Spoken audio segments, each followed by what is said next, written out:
What's up guys, and welcome back again sa aking YouTube channel, Usapang Sounds. And for today's video po ay magre-review tayo ng isang 4-channel mixer. Yung brand nito is yung Melonair at yung model niya is yung ARM X4. Alam nyo guys, napakatagal ko na pong hindi nakakagamit ng mixer. At na-excite naman po ako na ito po yung i-review ko. At sa mga naghahanap nga pala na friendly budget na 4-channel mixer, baka ito ang hinahanap nyo. Ayan, sa packaging naman po ay wala naman po ako na-encounter na problema at maayos naman po dumating sa akin yung mixer.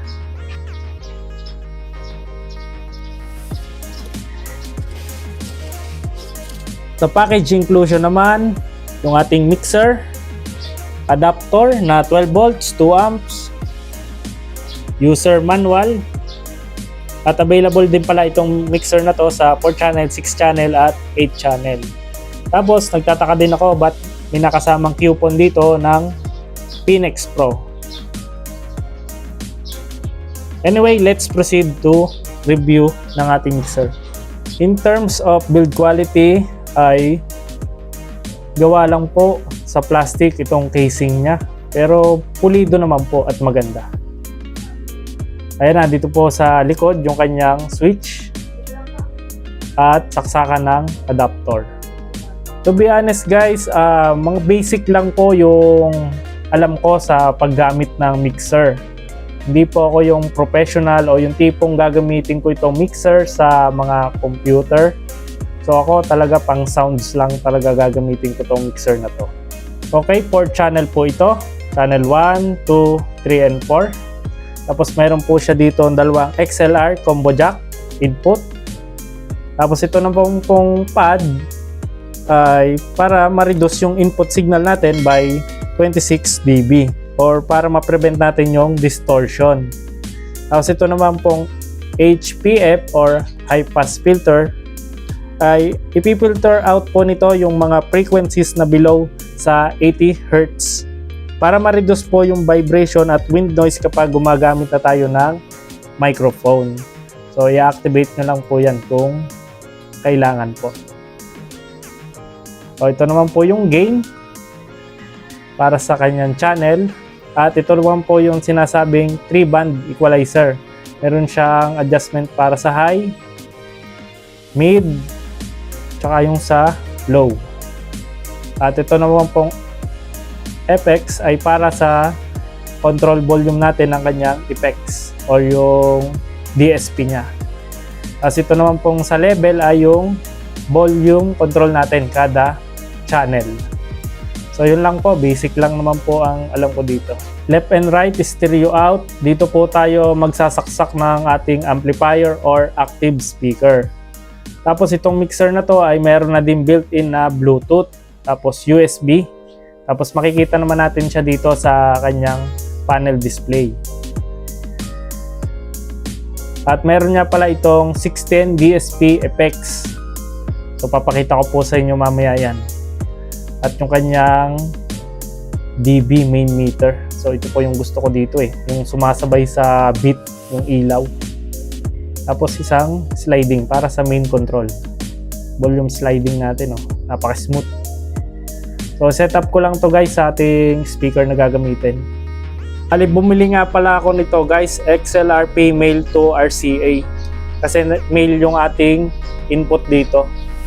So, kaya po ako bumili nito is para magamit ko siya sa universal. Kalimitan kasi ng amplifier ko is class D. Kaya, minsan kailangan ko ng RCA jack to 3.5mm. Tapos ito naman, pag yung amplifier natin is yung mga normal, RCA to RCA lang yung connection natin. Pag setup nito ng ating RCA cable to XLR female ay plug and play lang po. Once na nasaksak na natin yan, diretso na yan dito kay mixer. At ito na po yung connection ng ating mixer. Stereo out papunta sa input ng ating amplifier na gagamitin. Ayan po. Then guys, bale nasubukan ko na siya sa Bluetooth at wala naman ako naging problema sa connection na ginawa ko dito sa ating amplifier. Bale yung Bluetooth name nito is yung Mix MP3 BT. Ngayon, susubukan ko naman siya sa flash drive. Pansin ko lang kanina, nung Bluetooth ang gamit ko sa mixer natin, ay medyo mahina yung kanyang gain. Pero malakas na yung gain ng ating amplifier. So sa mixer, hindi siya ganong kalakasan pag Bluetooth yung connection na gagamitin natin. Tapos sinubukan ko siya sa flash drive ay mas malakas yung tunog niya. So play tayo ng music.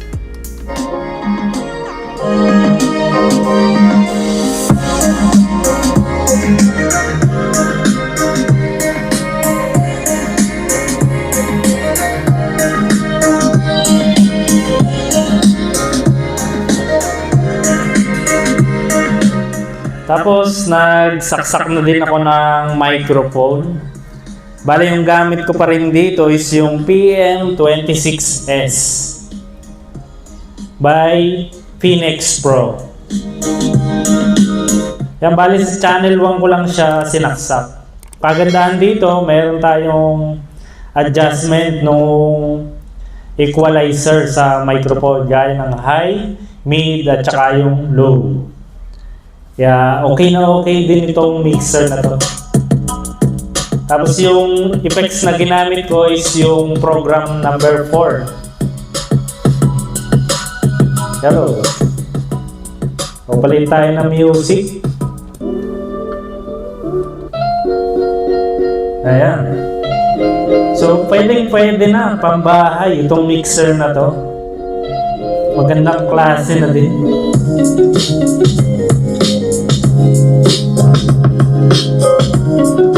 Nice ang tunog.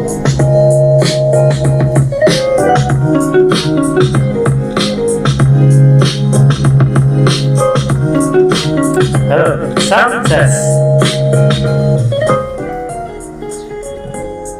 Guys, paparinig ko lang sa inyo yung 16 DSP effects nito. Hello, sound test. Hello, sound test. Hello, sound test. Hello, sound test. Hello, sound test. Hello, sound test. Hello, sound test. Hello, sound test. Hello, sound test. Hello, sound test. Hello, sound test.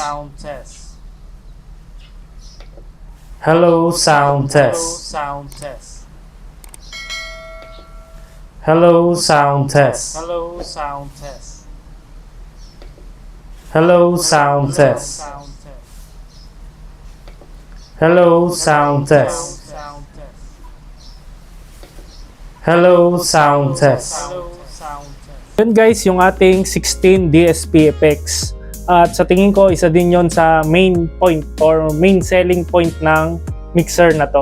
Kasi madami kang option na pagpipilian sa effects. At ayun guys, ang review ko dito sa Melonair ARMX4. So pasado naman siya sa akin if you are limited or tight budget lang po. Kasi under 2K, makukuha mo na itong mixer na to. Ano naman yung nagustuhan ko dito kay Melonair ARMX4? Unang-una po yung price niya, pang budget meal. Pangalawa naman po, yung mixer natin is napaka-lightweight or magaan lang, madaling dalhin. Tapos yung pangatlo is yung individual equalizer kada channel. Meron po siya, yung high at saka mid at low. Tapos 16 DSP effects. So magagamit po yan, lalo na kung mahilig ka mag-karaoke sa pambahay na setup. Ang medyo nakulangan lang talaga ako dito is yung sa MP3 niya. Bakit wala siyang adjustan ng equalizer like high, mid, or low para mas mapaganda natin yung bato ng music. Kumbaga wala tayong magagawang adjustment dito. Talagang doon tayo sa amplifier mag-adjust ng equalizer niya. Para sa akin guys ay okay na okay pa din bilhin itong mixer na to kung tight budget lang talaga yung pera natin. At marirecommend ko din to. Gaya nga ng mga nagustuhan ko sa mixer na to, marami din siyang features. Kaya kung interesado ka, nandyan lang sa description box yung link